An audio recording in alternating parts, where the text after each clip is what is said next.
it's Sarah, and today I'm going to be talking about The Realm of the Elderlings by Robin Hobb.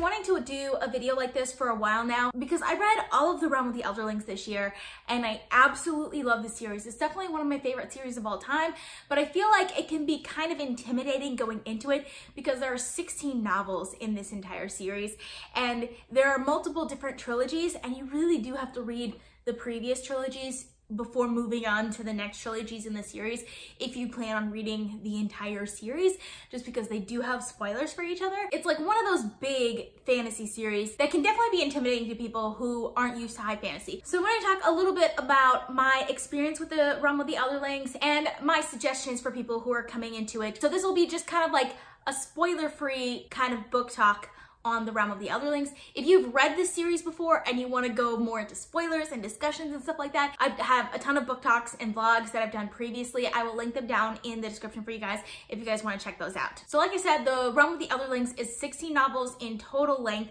but there are many different trilogies throughout the series. The first trilogy is the Farseer Trilogy, which includes Assassin's Apprentice, Royal Assassin, and Assassin's Fate. So the Farseer Trilogy is actually like my second least favorite of all of the books in the series, but it's the first one. It's the one that I definitely recommend starting with, especially if you're new to fantasy. This would be the easiest one to start with, and it is the first chronological. In the Farseer Trilogy, we're following the character of Fitzsilvery Farseer, and it's basically his childhood going up into his adulthood. There are 4 other trilogies total in this series. 2 of them follow the character of Fitzsilvery, and then the other 2 follow kind of side characters in a different part of this world that tie in to the main storyline, but are not actually part of the main storyline. The other place that I think you could consider starting the series with is the Life Ship Traitors. So the Life Ship Traitors includes Ship of Magic, Mad Ship, and Ship of Destiny. So for me, the Life Ship Traitors was what really made me start loving this series. Because while I do like the Farseer Trilogy, it follows one character, it's in first person point of view, so it wasn't the typical book that I would read, because I like large casts of characters. I like third person point of view because I like seeing the descriptions and things like that, and that's what the Life Ship Traitors gave me. It has interesting political and social situations, it has a large cast of characters, and it has a very interesting world. Because while the Farseer Trilogy is more of like a classical fantasy type world, the Life Ship Traitors takes place on the sea with trading vessels basically, and I really love that aspect of it. So chronologically, the next series is the Tinymon Trilogy, which includes Fool's Errand, Golden Fool, and Fool's Fate. For me, the Tinymon Trilogy is where I saw this series coming together.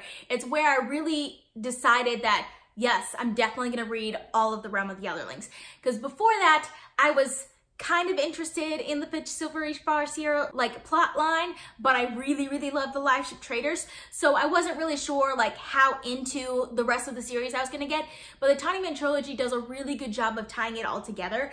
I know a lot of people read the Tinymon Trilogy before the Life Ship Traitors. I don't recommend that. The Tinymon Trilogy has a ton of spoilers for the Life Ship Traitors, so I definitely don't recommend reading the Tinymon Trilogy first. You can read the Life Ship Traitors before the Farseer Trilogy. There is a tiny little spoiler in the end of Ship of Destiny for Assassin's Quest, which is the 3rd book in the Farseer Trilogy, but the Tinymon Trilogy definitely needs to be read after both of them because it has tons of spoilers for all 6 of those previous books chronologically. It was definitely when I decided like, oh my gosh, The Realm of the Elderlings overall is amazing. So the next series chronologically is the Rainwild Chronicles, which includes Dragon Keeper, Dragon Haven, City of Dragons, and Blood of Dragons. In my opinion, the Rainwild Chronicles is probably the weakest of all of the series within the Realm of the Elderlings. It has the best world building in my opinion, it has the most unique and interesting world building, but it doesn't have the character development that you see in her other series. One of the main things about the Realm of the Elderlings that I love so much is the character development and the interesting character arcs that some of these characters have.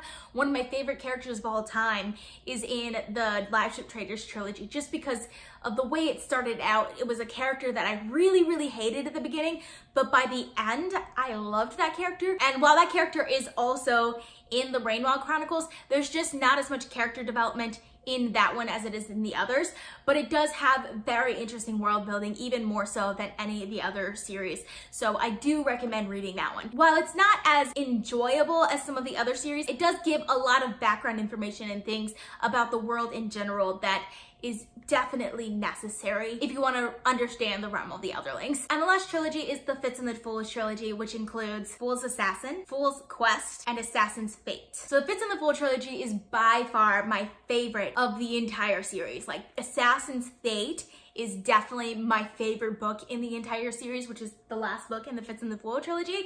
And it's also the most grimdark of all of these books, because recently I saw this list that mentioned the Realm of the Elderlings as one of the best grimdark fantasy series of all time. And that was before I had read the Fitz and the Fool trilogy, and I was kind of like, it's not really grimdark, is it? And then I read the Fitz and the Fool trilogy, and it was like, yes, this is grimdark fantasy. Like, it is most definitely grimdark fantasy.